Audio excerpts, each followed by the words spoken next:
Good morning and welcome to Lattes and Leaders with Dr. Brad Johnson, best-selling author and accomplished public speaker specializing in education and educational leadership.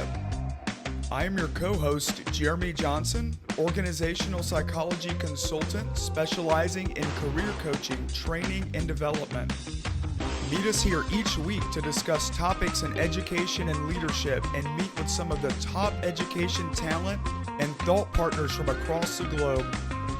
So grab your latte, sit back, and enjoy a relaxed conversation that will leave you informed and encouraged. Good afternoon and welcome to Lattes and Leaders, and we have a special guest with us today, Mr. Glenn Robbins, who is a superintendent in the great state of New Jersey. Welcome. Hey, thanks, Brad. Happy to be here. Awesome. So we're at a crunch time around Christmas. Everybody excited about vacation? Yeah, we're really excited. This will be our fourth year doing our annual Grinch video. So I go around and team up with the Chamber of Commerce and the police and the fire and Public Works and everybody in the community. And I, as the Grinch, I go around and terrorize, and the kids write the script and put everything together. They record it, edit it, and then they broadcast it out. So that's what's in the air right now here, is that we have to get this Grinch video done, planning meeting this week, and then hopefully recording next week, and then it gets out to the public the following. Oh, I love that. I love that. And I love how you involve the community too. I think that's so important. My brother is a sheriff down here in Georgia, where I'm from.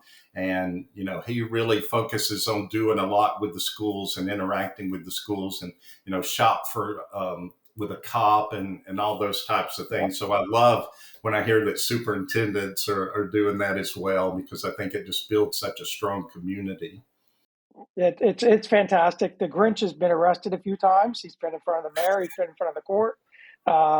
He may have escaped from jail at least once, but we have an incredible relationship with our police, fire, and Public Works, and everybody on the island that we had. They're all part of it, and they're all looking forward to what their role might be this year. So it's very important to get that community involvement. If you're going to be a true centerpiece for the community, right? What better way to do it than bringing them all together with trying to create somebody to make happiness and kindness become alive instead of being a Grinch. So Absolutely. Well said. Well, if you don't mind, share just a little bit of your experience and how you got to where you are today. Yeah, I'm very blessed in regard to where I am today.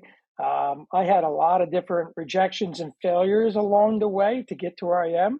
And I'm kind of thankful for each one of those, because they were a redirection into something much better than I ever anticipated. So I started out for the first quarter of my life, first half of my life now, as a well driller. So I did water well drilling with my father's business until I was roughly 24 years old.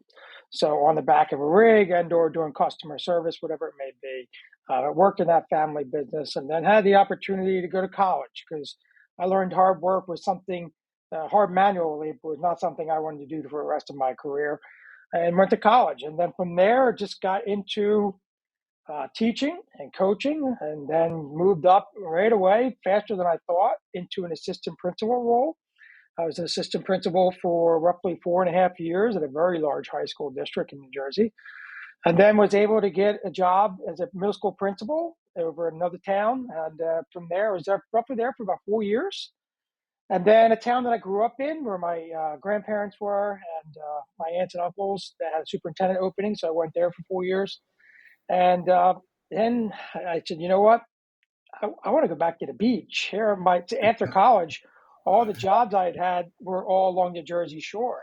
And when I saw that where I am now in Brigantine opened up, I was like, you know, I need to put in. This is an incredible district. I want to be there.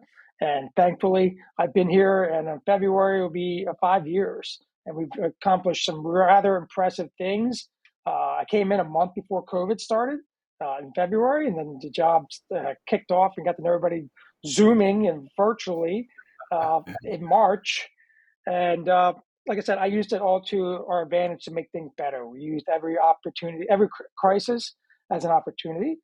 And recently co-authored a book with my friend Danny Bauer, The Calm and the Chaos, about Stoic Wisdom and leadership. And I'm excited about that book, because it really helps leaders understand that you have a lot of things thrown at you, and no matter what, you got to stay grounded. You've got to remember the four virtues that they have, and because people are watching, and you do a lot. What you do reflects on your staff. Between your work and other people's works out there, you guys really hit home on that. So talked about that, and then I have a new book coming out called "I Won't Back Down: From Rejection to Redirection for Educators." So think of all the times you've been rejected and went on to something better. So I share some stories in there and share some tips on how to get past those for anybody that's a paraprofessional, a pre-service teacher, alternate route, a principal, superintendent, you name it. All great ways to overcome all the bad things that might happen to you. They might turn out to be a blessing. So. Oh, absolutely. And I share that all the time that, we've all experienced those failures or didn't get a job that we really knew we should have and were perfect for. But looking back, you're like, I know I am personally so thankful that didn't work out because, I don't know where I would be now or, definitely wouldn't be where I'm at today. So, no doubt, no doubt about that. Rejections are a great thing, right? Yeah, absolutely. So it's all about that perspective, especially looking back. So, and I think that's great to share with people to give them that affirmation while they're in the middle of it. To say, hey, it may not be going how you want, but that may not be a bad thing in the long run. So that's a good one. I look at it like this, Brad. You and I, we've both been blessed to have a lot of things come to us, right? We've had a lot of accolades. We've worked with a lot of great people around us to make us better. But would we have been there if our own plan had carried through the things that we thought we wanted?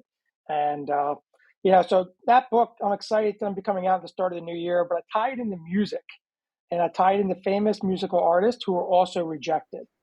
So, so Tom Petty, when he wrote Full Moon Fever, that was pushed down. And it took George Harrison to help, make the executives see that. Or Jimi Hendrix opening up for the Monkees, two totally different things. Or Elvis being told to continue being a truck driver. Could you imagine if those three people alone or three groups alone just followed through what they were told? What would music be today? So I tie it in with the music into a different scenario for every educator in that. So something that people can relate to, because music is timeless, and music is something that you and I can hear a song and go, I remember where I was, I remember where I was going through. It either got me through or I was at my low, so I figured it would really resonate with the readers. Absolutely. And I was going to say, music's universal. We may like different styles or types, but, like you said, whatever was our choice, and you think back or you hear a song, I always, hear something from the 80s. And, I shared a little video clip the other day, and it was 1987, which was my senior year in high school too, way too many years ago. But the music on it just took me right back to that moment. And so that's so true, and a great way to connect with your audience and with your readers. Yeah, so looking forward to that. That's awesome. So when you think back on, even maybe as a student, is there a teacher or two that really influenced you or made an impact on your life? Yeah, as a teacher, I had a couple. I also played soccer, so I had those teachers were also coaches. So obviously at the high school level, it was Brian Gibney as a coach, but he taught me a lot about organizational leadership. He ran a program that was one of the best in the state ever and one of the top in the country. So I looked at that from a leadership perspective when I started taking over coaching and teacher and running my own camps, and then moved up into administration. How do you run an organization? How would he do it? And then evolved from there. I had some incredible history teachers. One just passed away, I found out, that would dress up for pretty much every event that there was and reenact all these different things as a history guy. I love that. So God bless Mr. Jacoby, who passed on. And then I've had plenty of teachers throughout my adult life as well. I've had people who gave me a chance who never would have given me a chance before, and I'm super thankful for that. And those teachers taught me a lot about what leadership was. So I could mention like Dr. Phipp. I could mention Bob Gargiulo, who taught me a lot about leadership and changing things around. I could talk about friends of ours from social media. A lot of those people on social media have made me better because I didn't have an outlet. I didn't have somebody close by besides those people that I mentioned. Um, so, in adult life, I look and lean on Mike Luberfeld and Nick Polyak a lot from the Chicago area. They've been dynamic leaders for friends of mine for, I think, 10 plus years now. And we've known each other mostly on social media, but they always took the time to help me grow. And I will never uh, forget that feeling each and every time. And I thank them each and every day that I talk to them just for being my friend. So I've had so many amazing people in my life teach me, and I consider myself a student each and every day. I follow your work online. I follow so many others because that's the name of leadership, right? You have to continue learning. You have to continue evolving and searching out the next ideas of what can help us move forward.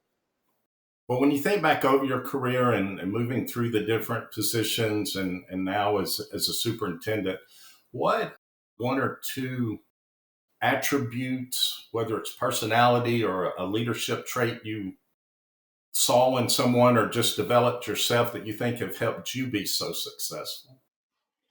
Yeah, I think there's a couple of them. I think number one is empathy and compassion. Mm-hmm. The staff, obviously, we talk about that a lot, right? And, you have to be able to understand how to read a room. You need that emotional intelligence. You need to realize that your people are going through so many things at home that they're not sharing with you, and you have to be like when someone you think is having a bad day or your team's questioning, like, why is this person doing that? We never go back to, well, did anybody ask what's going on?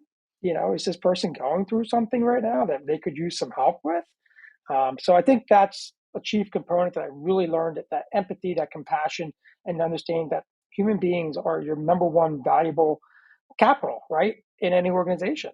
And when you're not truly appreciating them and giving them the trust and autonomy that they respect and deserve, then what are you truly doing in leadership?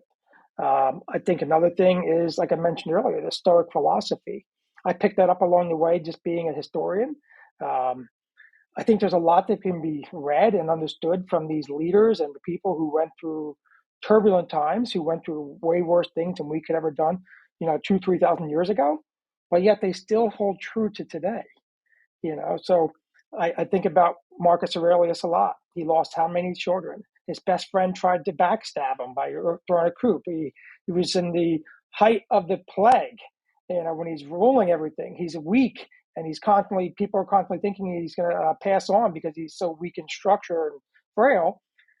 And yet he continues to write in these meditations for himself, obviously. But I always resonate with the one that says, the paraphrase, be the stone that doesn't move when the waves are crashing over you. In leadership, you have some massive tidal waves, tsunamis, and other times it's just little ripples, and the tide comes and goes. So I think you really have to stay grounded in that your people are looking at you each and every day. And if you're acting like a hothead, you're losing people. If you act calm, cool, collected, people see that, they feel a sense of ease. And I think that goes a long way to people's, developing their leadership skills. And I think ultimately the last one is everybody brings something to the table that makes us better. And I say us, not just me, because, we have to appreciate everybody has strength somewhere, somehow, whatever it may be. And if we can amplify that and help them see that before they see that, they can make us better. They can make the field of education better. I know I have some amazing people in the past and do now that won't always be with me. And I guess what? I hope they're not, because I expect them to move up to bigger and brighter things, because that's who they are and that's who they can be. But I think sometimes people resent that, or people, their egos get involved, or they become a little hatred or jealous of those people that are strong around you. So I think you need to recognize that great people will continue to be great people if you treat them well along the way. So, and hopefully that they go on to bigger and better things. Yeah, I think that's so true. A couple of things you said there. I think the emotional intelligence is so important. And a lot of people that move into leadership roles may or may not necessarily have that because they're competitive. They have a lot of strengths. They, are great at what they do. And so they move to those next levels. But at some point, it becomes about the other people that you're serving. And to make that transition to be successful, you really do have to have that emotional intelligence to, kind of shift your focus to them. And that really does make a difference. And the other thing too, like you said, which I think is so important, is, we really can tell our effectiveness by how we leave those that we lead. Do we leave them in a better place? Are we developing their talents, like you said, so that they can be successful somewhere else? And, that's, to me, a great mark or sign of an effective leader as well. So that's some very good points that you shared. And I love the storm and the focus, your calm. One of the things I always like to say is add to the calm, not the chaos, which is, similar to your book title. But it's true. And my thing is, your leadership isn't really tested till there's a storm anyway. It's easy to talk and to be, but, and like you said, they come. But that's when you really, your leadership is tested and shown is during those storms. So, preparing for those and understanding and taking care of those that you lead during that time is just so important for culture, for, stability, for consistency, for everything. Yes. Yeah, without a doubt. And I think that's so important. I think you mentioned it, like there's leadership that comes into the role and they're not ready for it. And they forget that it's about serving others. The higher you go, the more you serve. And like you said, and I'm from the Northeast, my friend. It's very cutthroat up here. It is highly competitive. You say good day to us, we think something's wrong. So, but going back to that Stoic, that's the other reason why I wrote the book. Like you've written a lot of books yourself, is that we know not everybody's going to be going through working with a mentor or working in a school district that's going to give them a bunch of experiences that they're going to encounter. Like I mentioned earlier, I'm so thankful for a bunch of things that did happen to me that I look back with that time and I hate it. But I'm so thankful now that they did, because it made me better. Hey, when someone says, "Oh, we got this going on," I'm like, okay, done that. We can deal with this. Not a problem. And that's why we put the book together with a bunch of different stories in there about things that they will encounter. People are people. Emotions are emotions, right? So, how do you deal with a coach? How do you deal with a teacher? How do you deal with a parent? How do you deal with the keyboard warrior? How do you deal with all these different people that are coming at you each and every day? So that's our premise, was to try to share some leadership tricks and trades that we both had, Danny and I, that we think could benefit others. Because like I said, I was thankful that I worked in such a multi-diverse high school that had its amazing successes, but at the same time, a lot of stressors. And that taught me a lot. And I know not everybody else has that opportunity. Right. Oh, absolutely. Absolutely. And it's just a great learning tool for others. They say, better than learning from your own mistakes is someone else's. And so that's, that's why I love to read. I read, I know I write a lot, but I love to read too, and learn and listen, like you said. And, I'm on social media, picking up and listening to others and learning from their, wins and losses, basically. Yes, So, yes. yeah, I think that's just so important. So you've got the new book coming out. How's settled there? Almost Christmas. How do you, when we talk about EQ, we know there's like an ebb and flow to the school year. How do you keep your staff morale when, these next couple of weeks are kind of fun, but they're kind of stressful too? How do you kind of manage that or mix that with your staff? Yeah, it's a great question. This is one of the few days where I'm actually dressed normal. I have a suit for every holiday there is. So the Grinch, as I mentioned, he'll be on the roof soon. I have a Santa Claus outfit. I do the elf on the shelf for the little guys in the elementary school. I kind of enjoy that day because I can hide behind glass. No one can touch me and no one can talk to me that day. So it's like a peace and serenity kind of day. Like people think I'm in there intentionally for the kids. It's also for my own sanity. But I dress up as a leprechaun when the year goes on. I do all these other different outfits and so forth. But it goes back to, celebrating who the kids are, making them have fun each and every day. We have gifts for the staff. When Easter comes, I do a giant Easter egg hunt around the campuses. I put down Easter eggs with different gift cards or chocolates, and I email all the staff on a certain morning. They don't know what day it's coming. And then it's hysterical because they're literally pushing the kids out of the way to go find these eggs. It's like they're worse than kids when they're trying to find these things. Right. But when the Christmas time is, and like you said, the ebbs and flows of the year, we can control the culture if we're working towards that culture each and every day, right? And that's something we've mentioned earlier. If you're not working on that, what are you doing at leadership?